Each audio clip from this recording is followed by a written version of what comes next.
The wild ride on the way to the White House meets another milestone. This week, Democrats hold their national convention in Chicago. We're getting perspective from someone who knows Tim Walz and lives here in Northeast Florida. Locally, the elections office is ready to go this Tuesday for the primary election in Florida. Supervisor of Elections Jerry Holland brings us his view on early voting and what to expect in turnout numbers on This Week in Jacksonville. The Democratic National Convention begins tomorrow, and it goes through Thursday night in Chicago. You know, the 4 weeks between the DNC and last month's Republican National Convention, only 92 miles away in Milwaukee, though, this month has been unparalleled in politics. Joining us today, Jason Altmaier, a three-term member of the House of Representatives, a frequent keynote speaker discussing American politics, polarization, and how to break the gridlock in Washington. It's good to see you again. Thank you, Ken. We were just talking about it's been too long since we had you in to talk about some things here. So you're planning to attend the DNC. What do you anticipate over this coming week? I'll say this is my 9th convention. I've been to 6 Democrat and 3 Republican, and I have never seen this much excitement in advance of a connection. And that includes 2008 with President Obama, because you'll remember there was some tension between the Hillary Clinton camp and the Obama camp. I've never seen this much excitement and unity. Doesn't mean it's going to work out in the end, but for now, they're energized. 4 weeks ago, could we see that happening before President Biden had said he's not going to run again, and before this transition to Kamala Harris? It seemed completely the other end of the spectrum that the Democratic Party was in disarray. I found it odd right up until the end, and still even today, that President Trump didn't even seem to consider the fact that President Biden may not be in the end who he's going to be running against. And I think they were totally unprepared for the switch. And the Democrats are energized because it's not President Biden. He's obviously past his prime. This was not the right time for him to be the candidate against former President Trump. And I think part of the Democrats' energy is just the fact that the playing field looks different, but they're also excited about Vice President Harris. It does look different, very different from those 4 weeks ago. So you told me before we got to visit today that you've got a connection with Governor Tim Walz. He is the running mate for Kamala Harris. And we've got some photos of the time that you spent in Congress, on the Hill, if you will, with Governor Walz. What's your relationship with him, and how does he fit on the national stage? I've known Tim for 18 years. We've been friends. We came into Congress together in the class of 2006. And that class is a very close-knit, tight class. We've all kept in touch over the years. A lot of high achievers, multiple governors, U.S. senators, ambassadors came out of that class, now potentially a vice president. And Tim, you know, when you look at that class, he was just so normal. He was just such a genuine guy. He wouldn't have been the one that you pick is going to be the highest achiever of that high-achieving group. But he just knows, he knows politics, he knows how to campaign, but he's just an authentic, genuine person. His entire family is that way, and I'm just so thrilled to see him there. So many people didn't know much about Tim Walz until he was announced as Kamala Harris's running mate. And what really shows out at the front is that, I can see that he was a high school football coach, and he's got a lot of energy. His critics also say, hey, he's really progressive or really far left. You're known as a centrist. So how does this fit into the national scene, and what does it bring to the Harris for President campaign? When he was in Congress, he represented a difficult district. It was a toss-up. He beat a longtime Republican incumbent to win that seat. He did have a moderate voting record. Those pictures that you showed were from a bill that he and I worked on related to military veterans. He has a strong record on that. He became governor of a pretty progressive state, and he has developed a progressive record. So I think his views have evolved over time based upon the constituency that he's represented. Let's talk for a moment about your book. It's called Dead Center: How Political Polarization Divided America and What We Can Do About It. Now, I bring this up because you wrote this book 7 years ago. It is still so relevant. Is the American world better or worse in terms of politicization, polarization even, at this point than it was 7 years ago? Yeah, the premise of that book was the country was divided. That division was going to continue. And my wife likes to joke that I should write a second book and call it I Told You So. and I regret that I was right in that book. I really wish the country were to come together. I go around the country, I speak a lot on these topics, and you see the division when you're out there. They just see the world from two different places, and I think it's going to be a long time before we're able to bridge that gap. The campaigns are going on here. We know that the Harris and Walz campaign is out there. We saw that two national polls showing Democratic voters say they are now more excited about the 2024 election. I think Monmouth University's poll I was looking at, 85% of registered Democratic voters say they are enthusiastic about Vice President Kamala Harris's bid against former President Donald Trump. You said it was surprising to you that the Trump side hadn't considered what Kamala Harris as a candidate would be. Is this a momentum wave that the Harris campaign can ride for the next 75 days or whatever it's going to be? What's interesting is every election that President Trump has been involved in, it's been about him. The entire focus has been about why he's good or why he shouldn't be there. Now that's not the case. Now the focus is on Vice President Harris and the historic nature of her candidacy. And they're going to get into her record, and there's going to be a debate and a discussion about what the country would look like under her leadership. But I think that's what frustrates former President Trump the most, is it's no longer all about him. It's mostly about her. And the answer to your question of how it's going to turn out is she, in the past, has made some unforced errors, in interviews and, settings that were impromptu. And I think if they can make sure that she stays on script and she stays on message, she will probably win. But campaigns don't usually run like that. So she's going to have to prove that she's matured as a candidate and is able to handle those more impromptu events. And if she does well in that, I think she's going to do well in the election. Well, and maybe final question here, but that's often the coaching or critique for President Trump, is if he would stay on script, things might go better, and that doesn't ever seem to happen. No, he doesn't seem to be capable of that. And there is a constituency for his method of campaigning, but the question is, does that represent a majority of the voting population? And that story has yet to be written, but I don't think that it does. Well, let me wrap up by saying, in the center, we know a lot of Americans are there, and that's what it's going to come down to in the election, is where folks who are undecided right now are going to fall. Congressman Jason Altmaier, so good to see you. Thank you for your time today. Appreciate it. Thank you. Glad to be here. Voting for the Florida primary has been underway across the state. Next on This Week in Jacksonville, Jerry Holland is with us, and we're going to hear his expertise on the coming election day.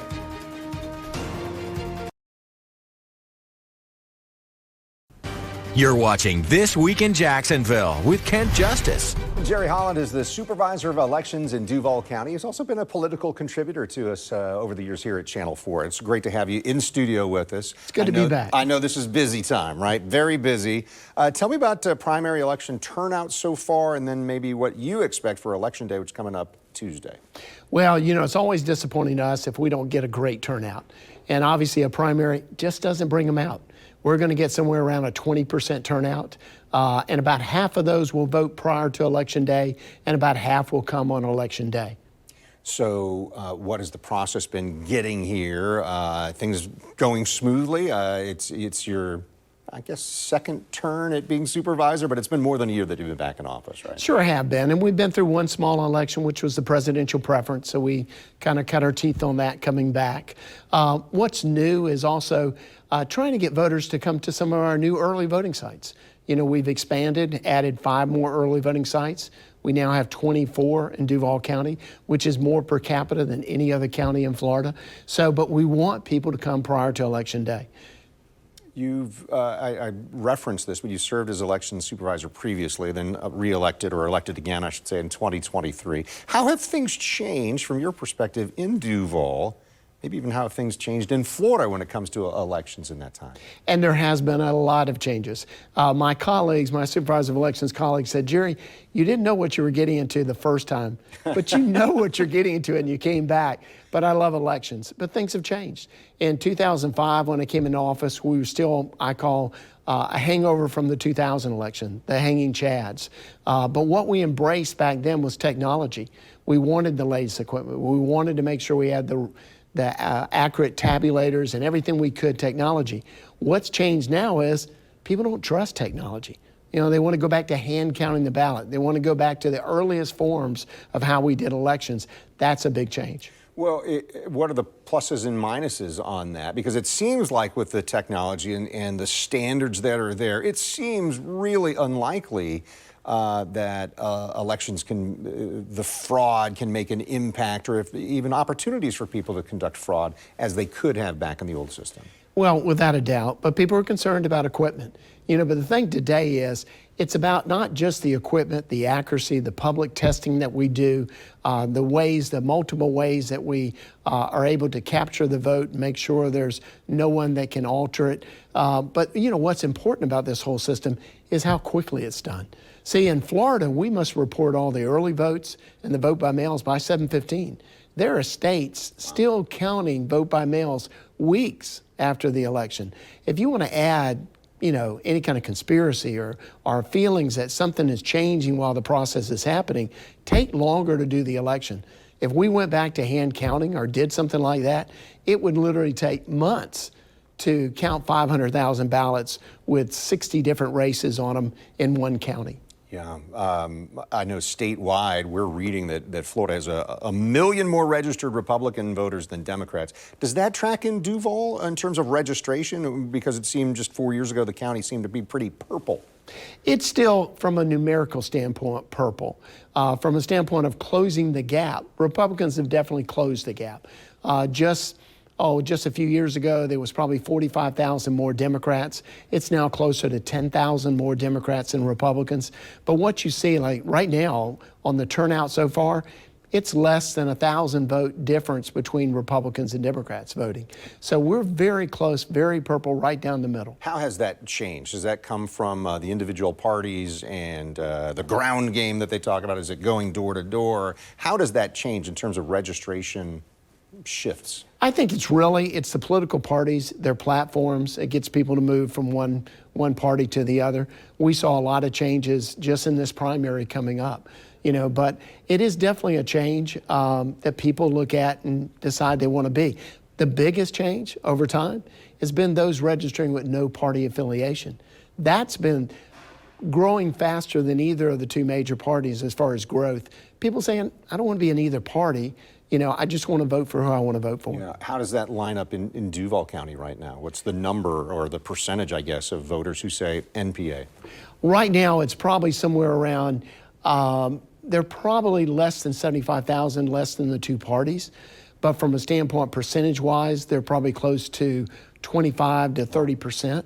Okay. They're right in that range, but they continue to grow. I went to a naturalization ceremony this week, and 26 of the 50 people were NPAs. 12 were Republicans and 6 were Democrats. So you can see even new voters and new people, new citizens, still aren't sure which party. I'm going to bring back our previous guest, Congressman Altmaier, is centrist, to say, hey, what's this indicate? Does this say, because I think we've heard, especially in the presidential cycles, these last couple of campaigns, where so many voters have said, the two-party system is not for me. I want another option. Let me ask this, though. What drives turnout in a primary in a presidential year, especially if somebody's not registered as Republican or Democrat? Well, what's good in primaries is there's something on the ballot for everybody. A lot of times people think it's only the two major parties that are going to be on the primary, and there are partisan races for sure on the ballot for those two parties. But we've got school board races, judicial races for everyone to vote on. So from a standpoint, what drives the turnout has always been candidates. A lot of times people will come to the Supervisor of Elections and say, Jerry, can you increase turnout? It's not me that increases it. I've got to make voting accessible and make sure it's there for everyone, but it's the candidate who motivates the voter to get off the couch. Well, we've been surprised. I know it's not a Duval County race, but we've been surprised there's a state Senate race. There's David Shore, Tom Leakley. So much advertising is out there. So I think it would seem like that would be the candidates who are going to generate voters actually turning out. Does that have does it leak over to Duval or Clay or some other county because people are watching this TV station or they're getting mailers, that kind of thing? I think probably the only thing, if there was a write-in, it'd probably be anybody but. But, no, one race in a particular county won't drive more out. It makes them aware there's an election, which is good.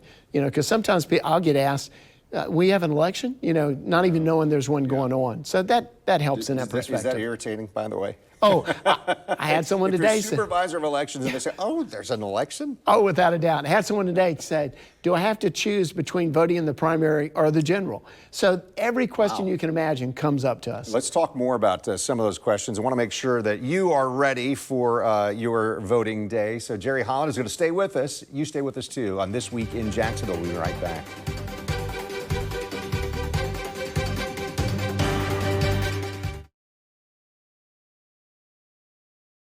You're watching This Week in Jacksonville on Channel 4.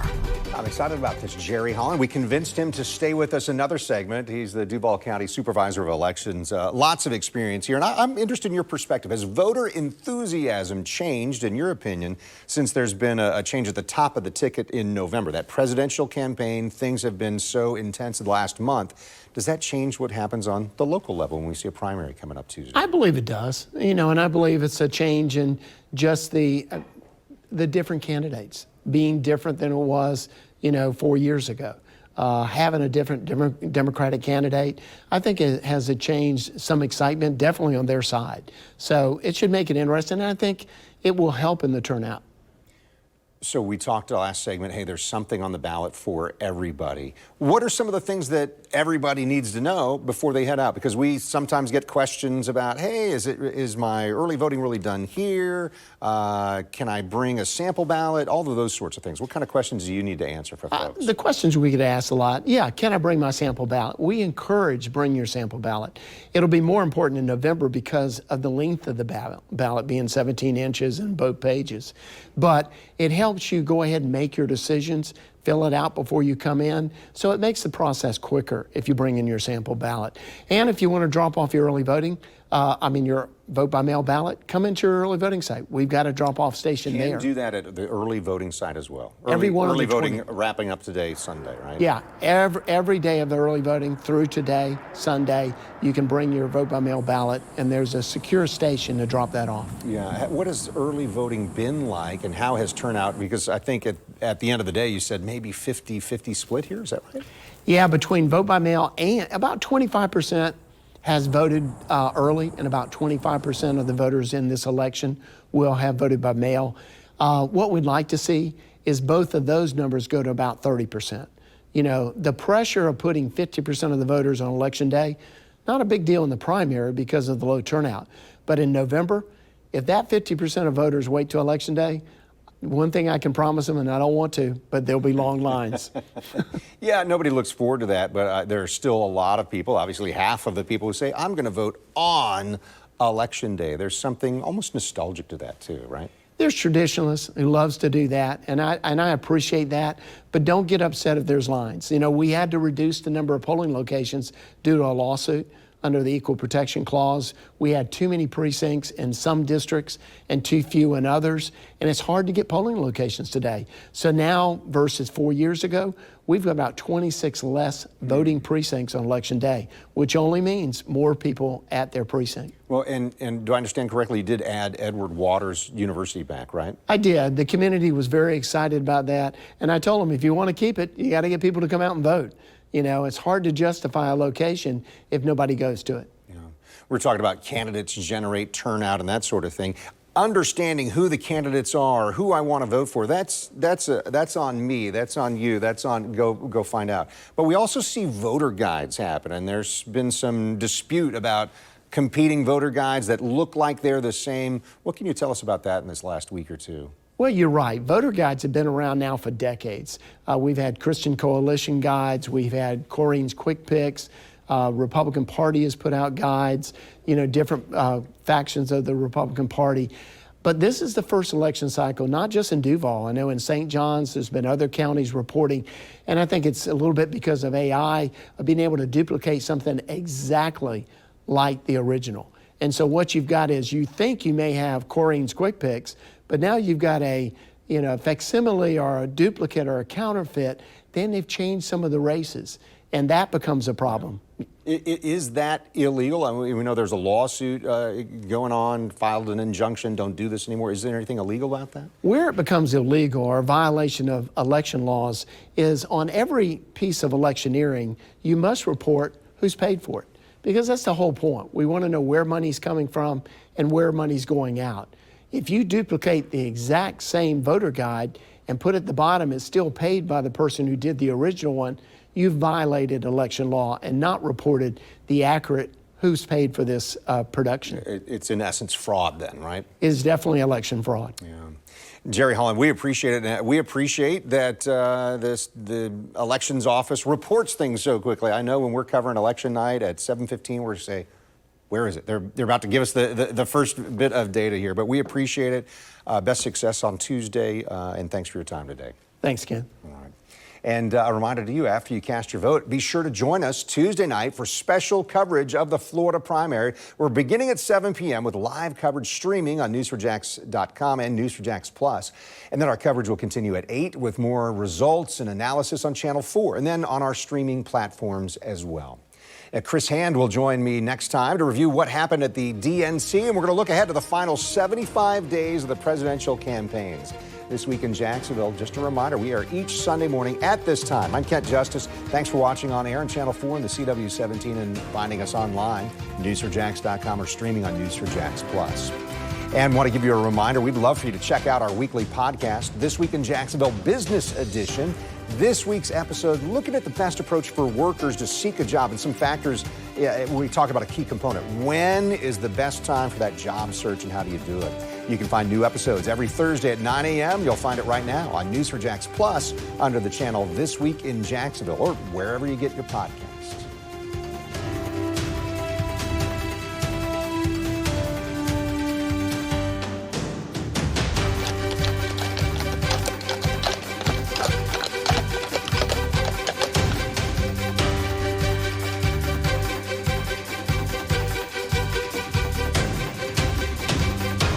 See why every day more people are choosing News4Jax, Northeast Florida and South Georgia's #1 source for local news.